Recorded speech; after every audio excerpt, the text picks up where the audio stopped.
as well by becoming completely materialistic, so that we don't even believe that spirit exists. Spirit is some type of illusion that we have. There's nothing but random evolution over time through completely physical biological processes, and there is no spirit, there's nothing of that kind. So this becomes a kind of modern materialistic scientific perspective that's very sharp in some ways, but has absolutely no spiritual perception. And so for complete materialists, they fall completely into this pillar. And so we can see that type of dichotomy that's being created here and holding the balance between it, between spirituality and life in the world. Now the Ahrimanic aspect then took on other names in other times. The Gnostics referred to the being of Ahriman, or the beings of the same quality referred to as Ahrimanic beings, as the demiurge. So you read all these Gnostic texts about the demiurge, the dark lord of this earth that created the physical world. It has many different manifestations in the Gnostic text, and you can find variants on that in other traditions as well, like in South America. Then in Egypt, this polarity was referred to as Set, and Set was contrasted with Horus, and actually there would be an empowerment of the pharaoh by both Horus and Set when the pharaoh would take the throne. That term Set, when the Hebrew people left Egypt, led by Moses, who had been initiated in the Egyptian temples, that term Set became Ha-Satan, and so Set became Satan.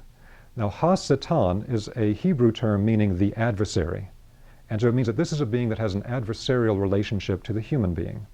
And so that's where we then got the concept in the West of Satan. Again, this is a dark type of being, very different from the Luciferic beings as beings of light. And so this has to be understood as a basis, number one, to study different esoteric traditions. Because, for example, if you study Theosophy, like the work of Madame Blavatsky, the Luciferic beings are actually the redeemers. Luciferic beings are actually our guides. Then in other texts, like the Rosicrucians, they say, no, the Luciferic beings have some spiritual wisdom, but we have to stay on that middle path. There's a different set of beings here. Now this idea of holding the balance between these two types of beings is something that plays out in everyday life. And it's a constant dynamic process for every human being.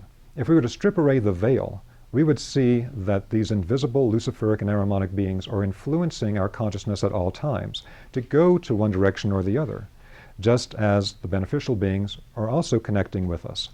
And in the ancient temple science, it was understood that our connection to these beings was purely through resonance. When we think in a particular manner, when we feel in a particular manner, all of our thoughts, all of our feelings, all of our internal states have an energetic quality to them, and they will resonate like an antenna with qualities of the exact same type in the other worlds. So if we have a very negative materialistic thought, that will resonate us with the more Ahrimanic beings. If we get a type of emotional striving to have only ecstatic process in our life and is completely spiritual without ever having to do the dishes or wash the car, then that will connect us more to the Luciferic types of beings. And then, of course, things that are more of a grounded nature to the central pillar. Now, one illustration I'd like to give of this, of how this same teaching appears in multiple places, is that in the teachings of esoteric Christianity, they have a really remarkable depiction of it.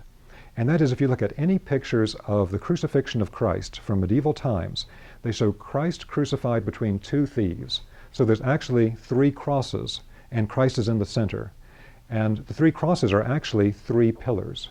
And there's three different beings on three pillars, with the Christ on the center. And then toward one side, on the pillar toward one side, is a thief that is shown on the paintings as inclining his head toward the Christ. And that's actually connected to the Luciferic beings.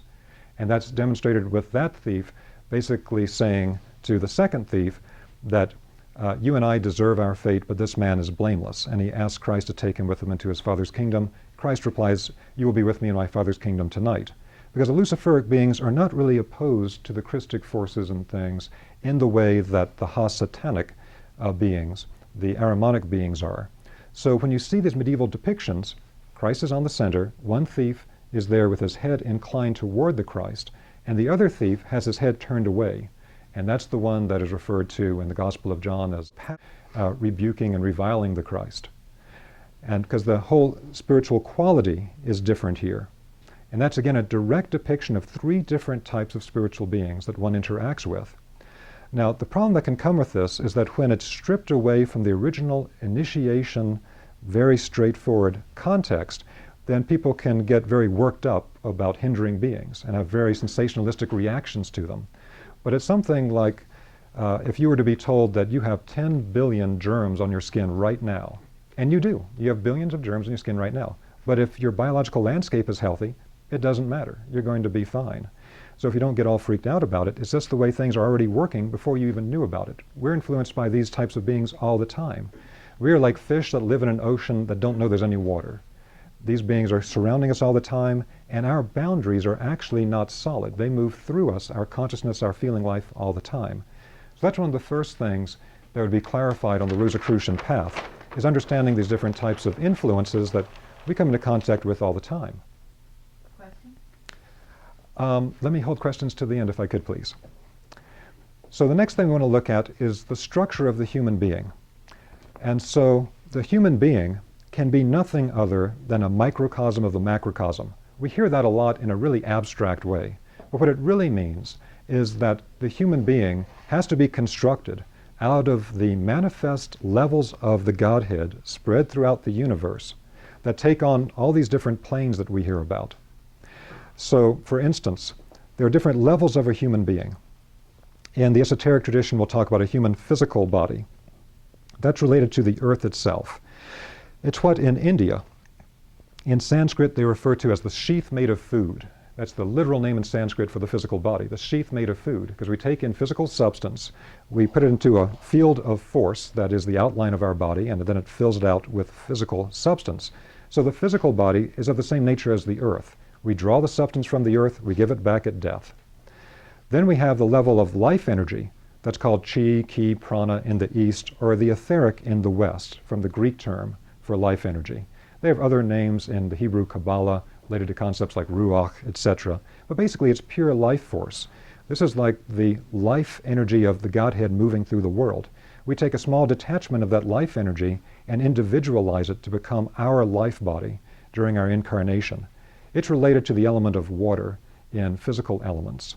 In the Egyptian mysteries, they have these beautiful depictions of a particular spiritual being that has a function that is represented by how it's shown as being a ram-headed god. All of these animal-headed gods in Egypt, the animal is related to the function of the being. And so this ram-headed god called Khnum in the Egyptian mysteries is working with a potter's wheel, and he's sculpting these energetic bodies for human beings that are about to incarnate. And so it's part of this concept. What we would call chi, ki, prana, the etheric, was related to the body of the Ka in ancient Egypt. Then we have our consciousness body, which includes both our emotional and mental function. Sometimes this is referred to generally as the astral, or sometimes it's broken down to being the emotional and mental body, which can also be referred to as the lower and upper astral. But there are all just various ways to break it apart. But essentially it's the consciousness field of God that we bring into ourselves as an individualized astral body. And that emotion and mind aspect is related to the element of air as another crystallization of the same force, but now into concrete physical matter outside of us. And then our self-awareness, our I am presence, is related to fire. This is what the Rosicrucians refer to as the ego with a capital E. But it's important to understand that when they say that, they don't mean the ego of psychology. It's not your little ego. This is your I am presence. This is your divine spark of being self-aware. So that's the whole thing through the Jewish Kabbalistic mysteries of the burning bush, I am the I am, the 7 I am sayings of the Christ in the Gospel of John, etc. It's all about that development of pure self-awareness. Why would it be linked to fire?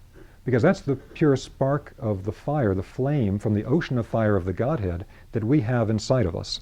And so to understand this type of basic structure of the human being, that every part of ourselves is a detachment from part of the levels of God that make the levels of the world outside of us, that we individualize to become a self-aware separate being. So that's an absolutely fundamental part of understanding what being a microcosm of a macrocosm is.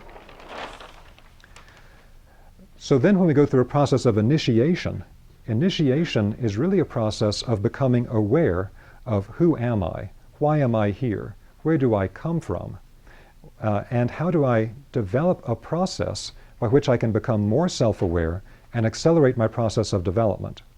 Now there's a very important thing that comes in